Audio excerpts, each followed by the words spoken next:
எங்கே இந்த அம்மாவை காணோம்? எப்போ பார்த்தாலும் எங்கேயாவது போயிடுது பைய தூக்கிட்டு. காசு வச்சுன்னா காசு எங்கே தெரில. இன்னைக்கு வரட்டும் இருக்குது.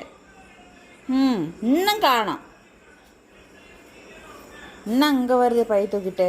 மா எங்கம்மா போயிருந்த பைய தூக்கிட்டு? காசு வச்சுருந்தா காசு காணோம். நீ எடுக்கலையா? ஏம்மா அங்கே தானே வச்சிருந்து போயிருந்தேன், காசு காணோம். வேலைக்கு போயிட்டு இப்போ தான் வரேங்கண்ணே. காசையும் பார்க்கல, ஒன்றையும் பார்க்கல. ஆஹா. சரி கண்ணு, இந்தா கண்ணு, பேசாத கண்ணு, இந்தா. என்னது இது? புரோட்டா வாங்கி வந்துக்கிறேன், உனக்கு பிடிக்குமேனு புரோட்டா வாங்கி வந்துக்கிறேங்கண்ணே. நல்லா காசு எடுத்துகிட்டு போய் அமுக்கி சாப்பிட்டுட்டு புரோட்டா வாங்கிட்டு வந்துருக்குறேன்னு காமிக்கிறியா? அது வர கண்டுபிடிச்சி. சரி அதை கூட. இதையாச்சும் உருப்படியாக பண்ணிய பா.